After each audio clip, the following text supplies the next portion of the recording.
Yo, what's going on, guys? Brian here. Seth Rollins talking about the Shield, Chris Van Vliet reaction. Chris just doesn't miss. So I love just hearing these perspectives on just these wrestlers talking about moments in their wrestling's career. And Chris is definitely a good source for that. So kudos to Chris for that. What was the original pitch they gave you for the Shield? None.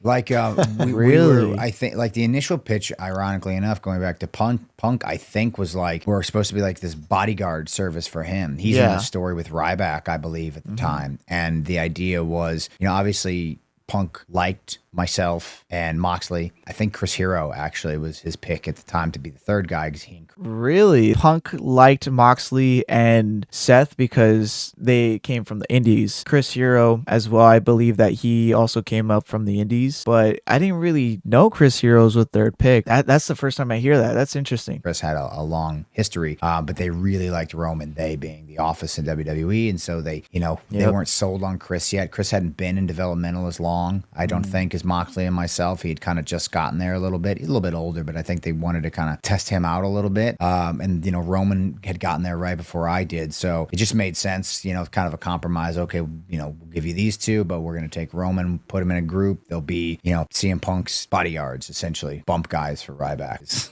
It's what I think it was supposed to be at first. But after the debut and the first week, I think they realized, oh wow, these guys actually have traction. Like coming from developmental, coming from the independent scene, there's traction there. Like we can. Oh yeah, like the internet doesn't exist, and we don't see wrestling careers in NXT, or we don't see these guys in ROH or CZW. Oh yeah, like they don't have.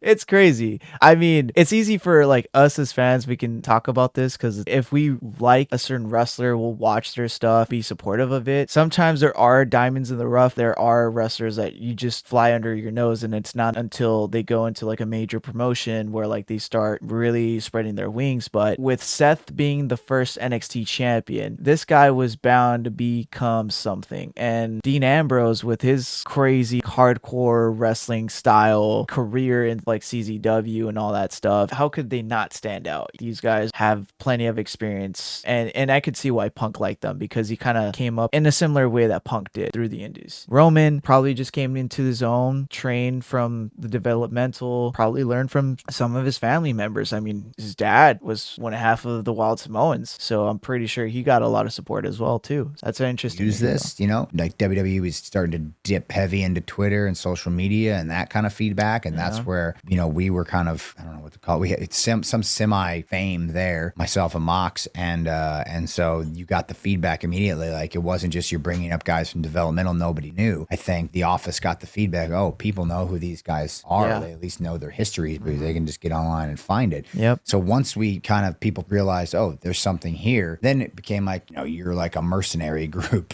kind of on your own, who maybe CM Punk might have just used for one night, and there was a concerted effort to separate us from Punk so we could be a standalone act and not just kind of lackeys to him. Which was a great move on their part because it needed to happen. They needed to be their own people and eventually come into their own. This was a really good stable. It was such ahead of its time, to be honest, in a lot of ways. You had all these three different styles of wrestling. You had Dean Ambrose, who was like a scrapper, brawler type. You had Seth Rollins, who was doing a lot of high flying, just crazy athletic maneuvers. And then you had the powerhouse, the heater, Roman Reigns. These guys just were badass from the start. The fact that they just came through the crowd as well, not even having like proper entrance and just coming from the back, and these like SWAT like uniforms. I remember seeing this as a kid, being in the 5th grade, and just like, whoa, like that's different. They're crazy. They're gonna beat you up. They were believable. They gave us a lot of great moments. And then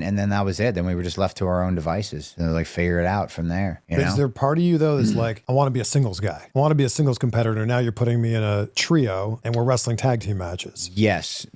I'd been in a tag team with Jimmy Jacobs in Ring of Honor, but that was a little different because Jimmy was the captain of the ship. And so I was just kind of along for the ride. Here in the Shield, myself and Mox had sort of built up a lot of experience at this point relative compared to everybody else. And we were very confident in our ability. So we were kind of the leaders of the group in the sense that Roman didn't have the experience experience yet. So we were kind of tasked behind the scenes with figuring out the machinations of how matches would work, promos would work, stories would work, and stuff like that. So we were both singles guys. Like, I don't think Mox, I mean, he did a little bit with Sami Callihan as a tag team, but like certainly our wheelhouse is being singles dude. So we weren't expecting, and the group thing was thrust upon us when we had very little lead time to like figure out what we were doing, which is why we showed up in turtlenecks the first night, because that's just what they gave us. Then you fast forward 1 week, we look infinitely cooler when we've been given the opportunity to go to a thrift store and figure something out. So From a thrift store. like army surplus. Oh, okay. Yeah, because we were like, okay, we're in tactical gear. We're not wearing turtlenecks. Well, who wrestles in turtlenecks? It's going to be uncomfortable, hot. Christian Cage, now he does. One thing about their group is they complemented each other so well. The fact that Mox and Seth took the reins, obviously, no pun intended, kind of like the foreman of the group, the mouthpiece.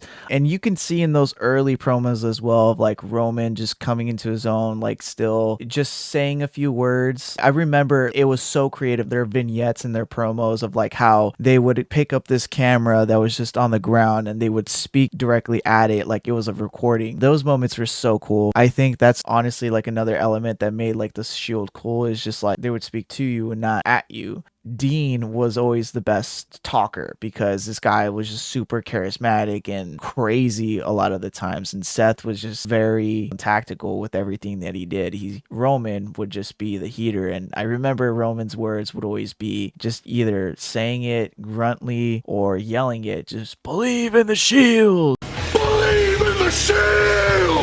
Oh man, takes me way back, but good times. That was like probably one of my favorite things from the Shield is the vignettes. I wish we would have something back like that again. And stupid looking, the trifecta of doom. So like, let's get rid of that. And then it was just like, all right, we all lived in different places. Everybody's just gonna go to these stores and find whatever fits. And shockingly, we all came back with like 3 different looks.